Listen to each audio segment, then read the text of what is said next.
Good morning, Achieve Charter School. It's Tuesday, December 8th. Hey, we're talking about academic tenacity and also generosity this week and giving people, especially those socks for the sock drive. We're going to talk about both of those things this morning, but mostly we're going to talk this morning about academic tenacity. But before we do that, let's stand for the Pledge of Allegiance.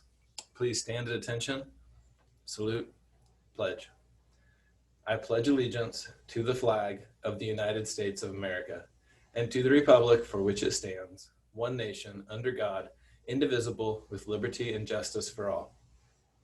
All right, I do want to give you a quick reminder about that sock drive. Keep bringing those socks in, bring them to your class, and remember, you are shopping for someone your age. So if you're like, what size do I get? What size do you wear, right? Socks that would fit you and that you think are cool, but you're going to give them to somebody else. So bring those socks in. We're collecting them until Friday, and then we're going to take them down to those schools in the Santa Cruz Mountains, and they're going to absolutely love them. It's going to make them have an awesome day. All right, switching directions a little bit here. We've been talking about academic tenacity. You had this focus last week. As a school, 4th through 8th graders, you passed 112 content assessments last week. Oh my goodness, I can't even believe it. That's so many power focus areas passed. We have so many more people that are on track in everything now because they're getting their focus areas on track. So we're going to talk about that today, and I'm going to give you time to strategize with your team because we're right in the middle of the snowman challenge. I'm going to show you the snowman today, and here's what we've got going on. So there's our example. Nice little snowman. It's got its beanie on. It looks good. I can already say, Achieve, your snowmen are looking way better than this. So you started with a blank snowman at the start of last week, and we started adding up your power focus areas. And I love the conversations I've been hearing, like, oh, we got this many points. Now we're going to buy some hair, stuff like that. So let's see what we've got. 4th grade. Nice job. Way to bring it, 4th grade. Oh my goodness. So little nod to Miss V and her fashion sense with the shoes, but this snowman does not mess around. Look at that determined look on its face.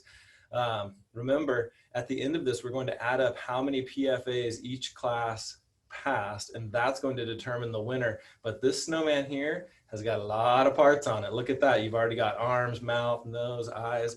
Nice job, 4th grade. They look like they're ready to play. 5th grade. Interesting. I got to warn you guys.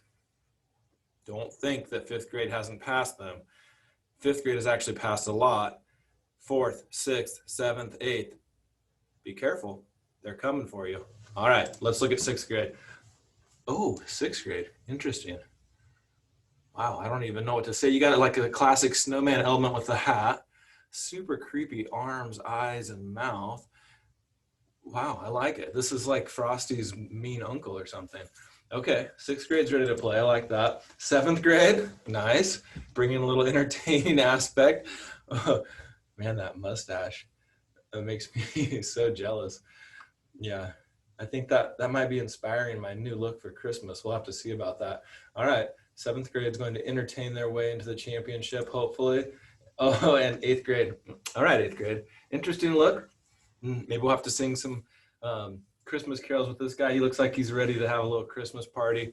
Also, looks like he's ready to compete. Needs some arms and some things, but good look, 8th grade. Interesting.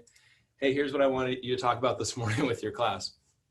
I just want you to take this whole time this morning to just strategize with your class about which focus areas you are going to try today, maybe tomorrow. Which one will you do next? Okay. So teachers, you can structure that however you want. If they need their Chromebooks out, if they already know which ones they're close to, remember, you will pass them quickest if you're already partway along on it. So look at ones that you already are maybe scoring a 5, 6, 7 out of 10, something like that. Don't even touch the ones that are due in January unless you've finished everything that's due in December. So think about that, strategize with your class. You can get the most points by passing those PFAs that you're already close to passing. Have a great day, Achieve.